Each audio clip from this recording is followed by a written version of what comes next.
साथियों, जय भीम, नमो बुद्धाय। कभी कभी एक छोटी सी चिंगारी भी विशाल आकार रूप धारण कर लेती है। एक ऐसी महिला की कहानी बताने जा रहा हूँ जिसकी बाल्यावस्था में 9 वर्ष की उम्र में शादी हो जाती है, तमाम यातनाएं झेलती है और क्या पता कि वह महिला लाखों करोड़ों लड़कियों महिलाओं के जीवन में प्रकाश डालेगी और वह पृष्ठों की मुख्य पृष्ठ बनेगी और इस देश में शिक्षा ज्योति क्रांति बनेगी। साथियों नमस्कार, नमो बुद्धाय। मैं धर्मेंद्र कुमार भास्कर और आज एक ऐसी सच्ची कहानी बताने जा रहा हूँ। वह ऐसी शख्सियत है कि जो भारत ही नहीं बल्कि विश्व में शिक्षा ज्योति क्रांति बन गई और वो हैं सावित्रीबाई फुले जी।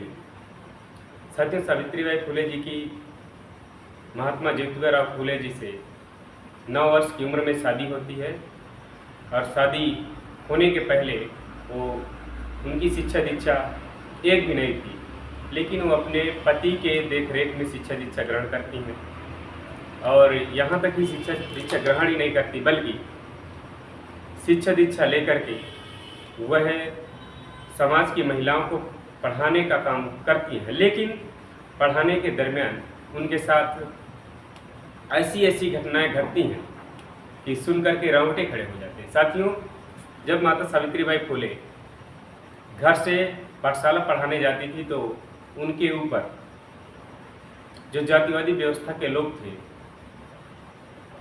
जो ब्राह्मणवादी विचारधारा के पोषक थे, उनकी महिलाएं माता सावित्रीबाई फुले के ऊपर कीचड़ फेंकने का काम करती थी जब वो विद्यालय पढ़ाने जाती थी। लेकिन फिर भी माता सावित्रीबाई फुले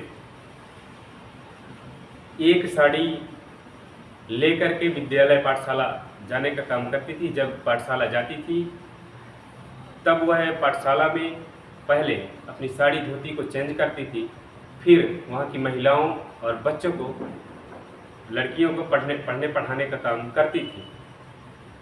माता सावित्रीबाई यहाँ तक ही नहीं बल्कि माता सावित्रीबाई एक ऐसी वैचारिकी पैदा की, ऐसी सोच पैदा की कि इस देश में आज अच्छे अच्छे महापुरुष शिक्षा के क्षेत्र में माता सावित्रीबाई फुले के विचारों से प्रेरणा लेते हैं।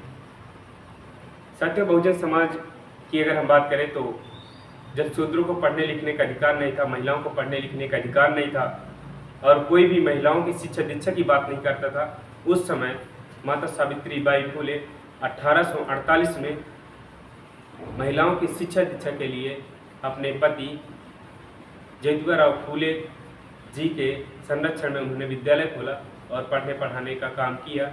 साथ ही उन्होंने अपने पति के साथ इस देश में खड़े हुई ऊर्ध्वाधर गैर बराबरी की व्यवस्था को लड़ने के लिए अपना घर परिवार छोड़ करके एक अलग जगह में रह करके सामाजिक परिवर्तन की नींव रखी।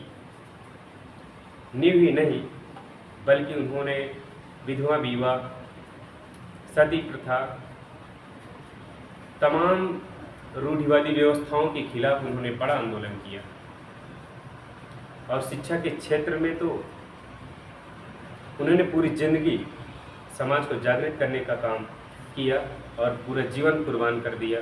और यहाँ तक ही नहीं बल्कि जब उनके पति ज्योतिबा फुले साहब एक विधवा ब्राह्मणी जब आत्महत्या करने एक नदी के किनारे पहुंची, वहाँ पर ज्योतिबा फुले साहब कहीं जा रहे थे, लेकिन वह उनकी समस्या को भाप गए और उस विधवा ब्राह्मणी को बचा करके अपने घर ले आते हैं।